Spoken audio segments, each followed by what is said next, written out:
सुनाओ Bajaj housing finance IPO. अब देखिए आज की डेट है और कल आपके सामने लिस्टिंग देखने को मिलेगी। एंड डब्बा बाजार तो पागल हो चुका है, प्रीमियम और बढ़ गए हैं। 117% आपको जो है जगह जगह देखने को मिल रहे हैं, बट 125% का भी प्रीमियम देखने को मिल रहा है जगह जगह एक अच्छी खासी साइटों पर।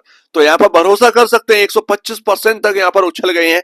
डब्बा बाजार ऐसा लग रहा है कि यहाँ पर जो है बस इसी स्टॉक के लिए उतर चुका है एंड कोई भी किसी भी भाव पर खरीदने के लिए तैयार है। डब्बा बाजार का ये प्राइस है, ग्रे मार्केट प्रीमियम आपके सामने है।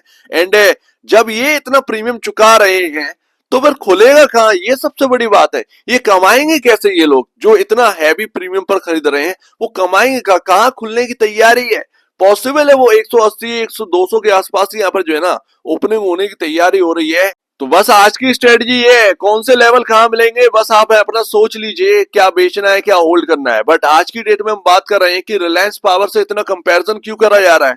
रिलायंस पावर का आईपीओ आया था 2008 में, ऐसा क्या हो गया था आर पावर के अंदर कि यहाँ पर ना बजाज फाइनेंस से तुलना करी जा रही है। वेल बेसिकली 400 के आसपास का ये आईपीओ का प्राइस था। एंड 2008 में जब ये लिस्ट हुआ तो आपके सामने ये रेड कैंडल देखने को मिली। ये स्टॉक 400 रुपए से फिसल कर 80 रुपए के भाव पर आ गए। यानी कि स्टॉक के अंदर लगभग अगर आप देखेंगे तो यहाँ पर 80% का घाटा हो गया लोगों को। निवेशक आज तक वो प्राइस देख ही नहीं पाए हैं जो आर पावर में कभी आया था। 25-30 रुपए पर आज की डेट में भी ट्रेड करता है सालों से। बट यहाँ पर जो है ना बजाज हाउसिंग फाइनेंस से कंपेयर करने का क्या मतलब, क्या हो गया? ये तो हाउसिंग कंपनी है, वो तो इलेक्ट्रिक कंपनी थी ना, तो ये पावर कंपनी और यहाँ पर हाउसिंग फाइनेंस से क्या लेना देता है? हम तो लोन बांटते हैं, ये बिजली बांट रहे थे, तो इसमें क्या कंपैरिजन। देखिए हो क्या गया है कि ये एक हाई वैल्यूएशन पर आया था और लोगों ने जिस तरीके से बजाज हाउसिंग फाइनेंस में सब्सक्राइब किया है वैसा ही रिलायंस पावर में सब्सक्राइब किया था। लेकिन मैं आपको बता दूं कि ये बिल्कुल भी झूठी बात है। बजाज हाउसिंग फाइनेंस का कोई मैसिव यहाँ पर जो है ना ये आपके सामने सब्सक्रिप्शन नहीं हुआ है।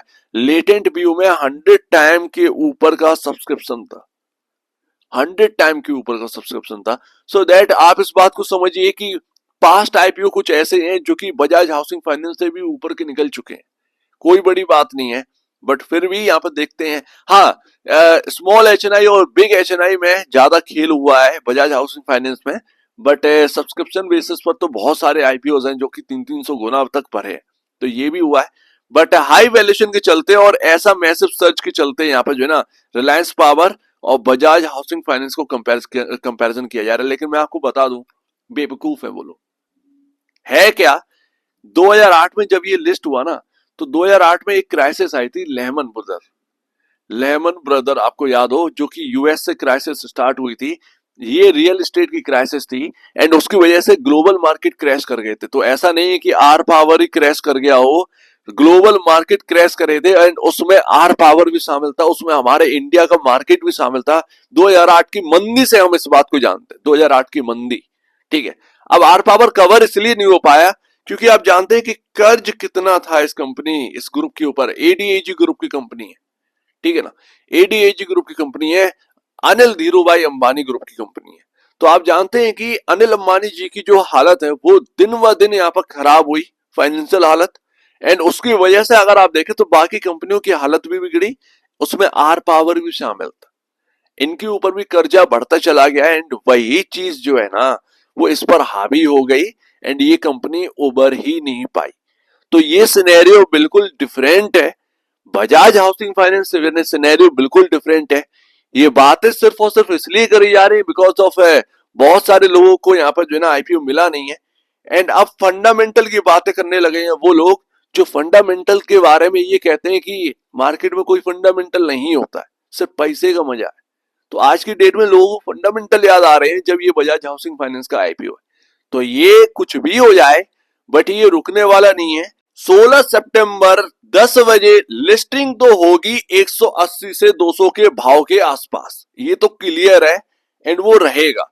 उसके बाद भले ही प्रॉफिट बुकिंग आएगी, बिल्कुल आएगी, बिकॉज ऑफ ये सेक्टर की सबसे महंगी कंपनी के साथ लिस्ट हो रही है। पॉसिबल है कि उसके बाद लिस्टिंग के बाद एक बार झटका ले नीचे के साथ। सिंपल सी बात है, महंगा है तो सस्ता थोड़ा सा होगा, ये तो क्लियर बात है। एंड लोगों को इतना पैसा जमा कर दे रही है तो यहां पर सिंपल सी बात है, आदमी प्रॉफिट बुक करेगा तो वो नीचे तो आएगा ही थोड़ा बहुत। तो ये बात है, अदरवाइज आर पावर से कंपेयर करने का तो कोई बेस है ही नहीं। ठीक है ना, इस मार्केट के अंदर कोई लॉजिक ही नहीं है आर पावर से। वो क्या दिक्कत थी और ये कौन है, ये अंतर है। ठीक है ना, एंड ये कितनी पुरानी कंपनी है, सस्टेन कर रही, ग्रोथ है, सब कुछ है, तब जाकर ये बात। अब देखिए, अगर ये 200 रुपए के आसपास खुलता है तो स्ट्रेटजी क्या होगी, क्या मैं करूंगा? सिंपल सी बात है भैया, यहां पर करना क्या है। अगर 200 रुपए पर ओपन हो रहा है, इसका मतलब ये है कि लमसम 3 गुना ऊपर ओपन हो रहा है, यानी कि 2 लाख करोड़ के आसपास का मार्केट कैप है। और 2 लाख करोड़ के मार्केट कैप में ना ये सारी कंपनियों को ऐड कर देंगे तब भी 2 लाख करोड़ का मार्केट कैप नहीं होता। समझ रहे हैं ना? तो इतनी बड़ी कंपनी यहाँ पर है, जबकि सेल्स एंड प्रॉफिटेबिलिटी के बराबर आपका जो है ना वो हुडको से कंपेयर हो जाता है। आप बराबर बैठते हैं, हुडको की प्रॉफिटेबिलिटी ज्यादा है आपके कंपैरिजन, जब उसका मार्केट कैप 50,000 करोड़ है। आप 60,000 करोड़ के मार्केट कैप पर पहले से ही आईपीओ लेकर आए एंड लिस्टिंग कहां पर हो रही है, तो उस हिसाब से यहाँ पर देखिए कि 3 गुना ऊपर वो मार्केट कैप बढ़ रहा है। तो मेरे पास आगे कमाने के लिए कुछ है नहीं, समझ रहे ना? तो ये बम्पर लिस्टिंग है एंड वो ये कमाई एक झटके में आ रही है जो कि 2-3 साल में आनी थी निवेशक के हाथ में, तो एक झटके में आ रही। तो ये आईपीओ में जो भी मिल रहा है उसको लेकर बुक करना चाहिए। अगर ये 200 पर ओपन हो रहा है, 180 से 200 के आसपास अगर ओपन हो रहा है, मेरे ख्याल से बुक करना चाहिए। अगर ये स्टॉक 150 पर ओपन हो रहा है, ठीक है ना, 150 140 के आसपास अगर ओपन हो रहा है, तो फिर यहां पर जो ना बुक करो। सिंपल सी बात है, 140 पर अगर आएगा तो बुक करना है सिर्फ और सिर्फ 50%। अपना जो होल्डिंग है उसका 50% बुक करो, बस 50% शेयर बेचो, 50% रखो, क्योंकि नया स्टॉक है, ट्रेडर का इंटरेस्ट जरूर आएगा। लोग खरीदने के लिए बैठे हैं, लोग वही परेशान है जो कि ये सोच रहे हैं कि मुझे कैसे भी करके ये 140 या 130 के भाव पर मिल जाए एंड मैं बस कैसे भी कर ग्रैब कर लूं इसे। तो वो लोग यहाँ पर जो है ना इस स्टॉक को ऊपर लेकर जाएंगे, खरीदारी तो आएगी। तो कहीं ना कहीं ये पॉसिबिलिटी बनती है। तो मेरे ख्याल से अगर 140 150 पर आता है, 50% 60% क्वांटिटी को यहाँ पर होल्ड करना चाहिए। बाकी रिमेनिंग जो क्वांटिटी है उसको यहाँ पर जो है ना बुक कर लेना चाहिए।